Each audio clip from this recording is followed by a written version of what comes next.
Alors très souvent, ce sont mon imagination, c'est ma propre voix qui me parle. Mhm. Quand j'entends ma propre voix, pour moi généralement c'est mon mental qui me vient, qui me dit des choses.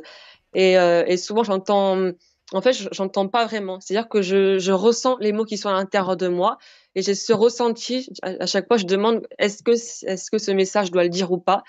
Et si à l'intérieur de moi, j'ai un ressenti comme un oui à l'intérieur de moi où je me sens bien, c'est que je dois le dire, c'est que je dois transmettre cette information. Et du coup, c'est là que je la transmets. Étant connecté à quelqu'un, bien, ma conscience va se projeter vers cette personne et m'envoyer des images.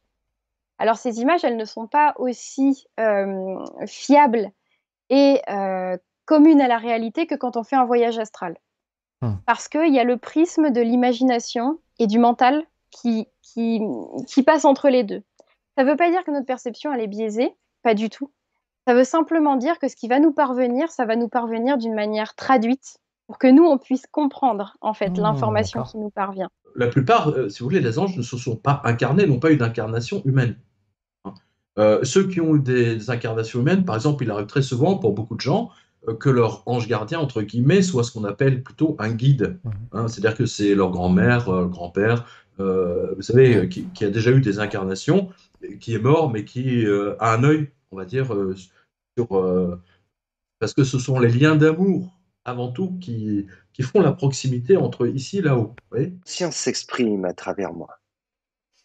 Jusqu'à un certain point, le corps, l'ego, se fait le relais, se fait l'écho de tout cela. Mais si je vais plus loin que ça, je peux vivre un phénomène de totale transcendance. Et là, j'en oublie le corps, j'en oublie tout cela et j'entre dans cet état de samadhi où le temps et l'espace disparaissent.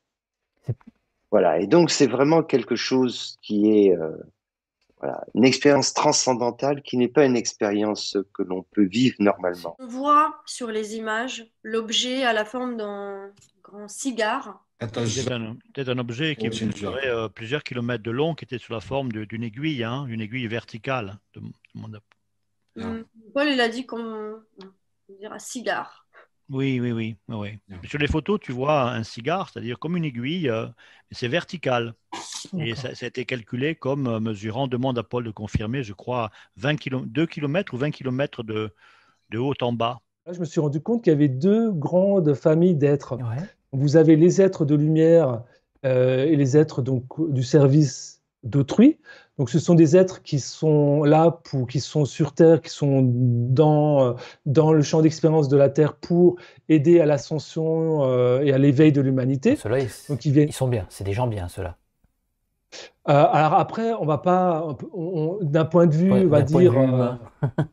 oui, d'un point de vue humain, on va dire qu'ils apportent bien-être, qu'ils apportent amour, ils apportent la joie. Ce sont des êtres joyeux, des êtres légers.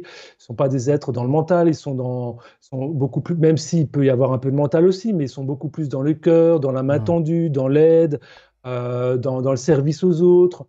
Il y a deux catégories de chasseurs de fantômes. Il y a les chasseurs de fantômes comme moi qui vont utiliser leur médiumnité, puisque c'est notre atout et c'est notre façon de travailler. Donc moi, effectivement, je vais me balader à travers les pièces, je vais capter, je vais ressentir, je vais interroger, voir ce qui se passe, je vais scanner, en fin de compte, l'endroit et le lieu. À côté de ça, tu as des chasseurs de fantômes, comme on voit, qui utilisent des appareils pour mesurer les tensions électriques, ou soit des pistolets à visée laser. Je suis arrivé à étudier Nikola Tesla en partant de l'étude du phénomène OVNI. Et on va voir que il y a en plus de ça d'autres éléments, donc qui sont plutôt des éléments surnaturels, des synchronicités, plein de choses étranges qui viennent se rajouter. Et il n'y a que finalement dans ton émission que je vais pouvoir dire finalement ou révéler comment j'ai trouvé tout ça, parce que je vois pas tellement où finalement ce mélange de science, de phénomènes ovnis et de phénomènes surnaturels, où est-ce que je pourrais aller raconter ça? Parce qu'effectivement, il n'y a pas grand monde qui va y croire. T'es sûr, on ne vous demande pas d'y croire, donc t'es tombé pile poil là où il fallait. En physique quantique, il y a une propriété qu'on appelle la dualité onde-corpuscule, c'est-à-dire qu'un objet il n'est pas matière ou onde, il est les deux à la Le fois. photon. Alors ça, c'est curieux, parce que imaginez votre voiture qui fait plusieurs tonnes, elle pourrait être à la fois matière, et plusieurs tonnes c'est lourd, et vibratoire. Donc, voilà. Et selon les expériences, un objet quantique va plutôt exprimer sa dimension corpusculaire ou sa dimension ondulatoire. Dans mon cas, comme je te l'ai dit tout à l'heure, il semblerait que ces phénomènes nous connaissent très très bien. Alors, à la fois dans son apparition, lorsque j'ai failli avoir l'accident, il est apparu sous cette forme-là, de trickster, c'est-à-dire de dernière incarnation du fou du roi, mais en même temps, il me connaissait très très bien, puisqu'il intervient dans mon psychisme, tu vois. Mais aussi, si c'est lui qui était responsable du phénomène des coups de téléphone 6 mois avant, il me connaît très très bien, parce que jamais il s'est trompé dans les questions que je posais. Et je posais des questions pièges pour essayer de piéger le phénomène, en fait. Eh bien non, ne trompez pas. Donc ce serait une entité qui nous connaît très très très bien. De nature. Est-ce qu'ils nous voient en permanence ou est-ce qu'il faut qu'eux aussi soient médiums pour nous voir? Non, ils n'ont pas besoin d'être médiums. C'est-à-dire qu'en plus, ils ont le don d'ubiquité, donc ils peuvent être à plusieurs endroits. Donc tu peux avoir une fée qui garde un lieu. Non, parce que sinon, c'est bizarre quoi, pour un humain. Tu vois une fée qui garde un lieu, un endroit, tout simplement parce qu'il y a un vortex ou une cheminée cosmotellurique ou les deux d'ailleurs en même temps. Et tu dis, pourquoi? Donc toi, ta vie, c'est de rester là, quoi.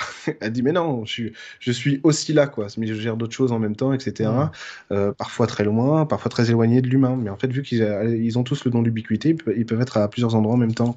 La plupart des personnes qui ont fait ces expériences d'interaction avec des aliens, que ce soit interaction simple, l'observation, une rencontre rapprochée, voire un enlèvement, je pense que ces personnes-là, d'après ce qu'on voit, et puis les discussions qu'on a, c'est que l'expérience elle-même se prolonge presque en journée. C'est-à-dire que la vision du monde, la vision des gens, la vision est complètement chamboulée. Ça ne se limite pas à la nuit, ça ne se